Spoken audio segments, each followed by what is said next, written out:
Good morning, I'm Craig Negrelli. It's Friday, February 7th, 2025, and these are your Unbiased Updates. A flurry of executive orders issued by President Trump to start his new term, some now facing lawsuits. How a judge is pausing a key deadline for federal employees who work remote to make a decision on whether they will take a buyout and leave.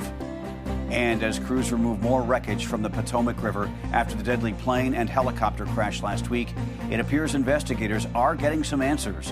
This morning, the new information about the Black Hawk helicopter involved. From the Straight Arrow News Studio, bringing the stories that matter to you from across the United States and around the world, these are today's Unbiased Updates. It's been just over 2 weeks since President Donald Trump took the oath of office, and already he has signed more than 50 executive orders aimed at reshaping the federal government. Now, many of them are facing legal pushback. Just yesterday, a federal judge temporarily blocked Trump's offer to buy out federal workers who have been told to return to work at the office, while court proceedings over whether it's legal play out. Originally, federal employees had until 11:59 last night to decide whether they were going to take the buyout offer. That deadline has now been extended to Monday, and it might be pushed back even further. The buyout would essentially allow federal workers to leave their jobs while getting paid with benefits through the end of September.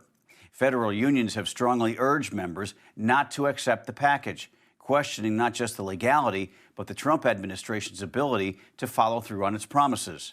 The White House says at least 40,000 federal employees have already opted into the deferred resignation program. And the American Federation of Government Employees, the largest U.S. government workers union, filed suit seeking in federal court to stop the shutdown of USAID, arguing the president lacks the authority to shut down an agency enshrined in congressional legislation. This after the Trump administration presented a plan yesterday to dramatically cut USAID staffing worldwide as part of its dismantling of the agency, leaving fewer than 300 workers out of thousands. The administration believes USAID is fraught with unnecessary spending on projects and causes that the American people do not even know about. Meantime, another lawsuit is brewing over the Treasury Department's decision to allow staffers from Elon Musk's Department of Government Efficiency, DOGE, access to the federal government's massive payment and collection system. A group consisting of retirees and union members say the move violates federal privacy laws because it gives DOGE access to the personal data stored in the system. Those challenging the Trump administration's decision want an order barring DOGE from accessing the data and requiring the return of any data that has already been harvested. Another executive order facing pushback is Trump's decision to end birthright citizenship in the United States.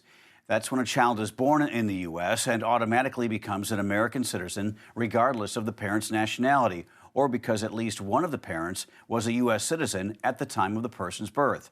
A number of lawsuits are now on the books challenging the order. This week, federal judges in Maryland and Washington state issued nationwide preliminary injunctions blocking the order from taking effect. The Department of Justice has appealed the Washington decision. In addition, a pair of federal judges have temporarily blocked a federal aid funding freeze directed by the Trump administration in response to his executive orders. And 2 judges blocked the transfer of 3 transgender women prisoners to a male prison after a Trump executive order affecting transgender inmates. It says the Federal Bureau of Prisons is now required to ensure that, quote, males are not detained in women's prisons. On the topic of executive orders, President Trump signed one yesterday imposing sanctions on the International Criminal Court over investigations of Israel, a close U.S. ally.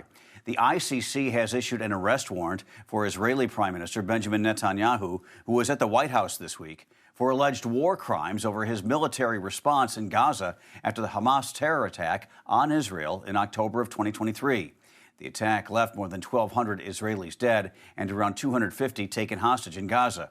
Israel then unleashed a ground and air response, which the Hamas-run health ministry says has killed tens of thousands of Palestinians, including children. Neither the U.S. nor Israel is a member of or recognizes the court. The order says the U.S. will impose, quote, tangible and significant consequences on those responsible for the ICC's so-called transgressions. that could include blocking property and assets, as well as not allowing ICC officials, employees, and their families from entering the United States. The FBI has now given the Justice Department the names of employees who worked on cases related to the January 6th Capitol riot after a back and forth between Bureau leaders who sought to protect agents and staff identities and the Department of Justice, now under a new administration.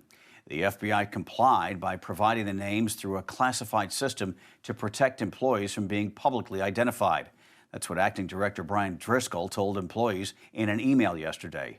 Earlier this week, the Bureau withheld the names of thousands of workers and instead identified them based on employee ID numbers, job titles, and their role in the January 6th investigations. Several FBI employees and the agency's union sued the Justice Department, asking a judge to make sure the names are not released outside of the DOJ, saying they fear for their safety should their identities be made public.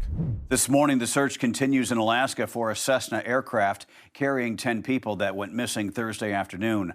Alaska state troopers say the plane, operated by Bering Air, was headed from Unalakleet to Nome, both cities in western Alaska separated by the Norton Sound Inlet. Crews are now conducting ground and air searches as weather and visibility permits to try to find the missing aircraft. The plane's disappearance comes as investigations continue in two recent deadly U.S. aviation incidents. A medical transport plane crashed in Philadelphia last Friday, killing the 6 people on board and another person on the ground. Last Wednesday, a passenger plane and an Army Black Hawk helicopter collided midair, killing 67 people near Washington, D.C. Workers pulled the wreckage of the Black Hawk helicopter involved in last week's midair collision from the Potomac River yesterday. Crews also removed additional parts of the American Airlines plane, most of which was pulled from the river earlier in the week. The National Transportation Safety Board, which is working to pinpoint the cause of the crash, says it is still looking for the right engine and the tail rotor from the helicopter. After a closed-door briefing at the NTSB and Federal Aviation Administration yesterday, Texas Senator Ted Cruz told reporters the helicopter was flying with its safety system turned off. Cruz chairs the Senate Commerce Committee, which oversees the airline industry. He said senators were told the helicopter had its automatic dependent surveillance broadcast system turned off. The system provides detailed information to track airplane locations.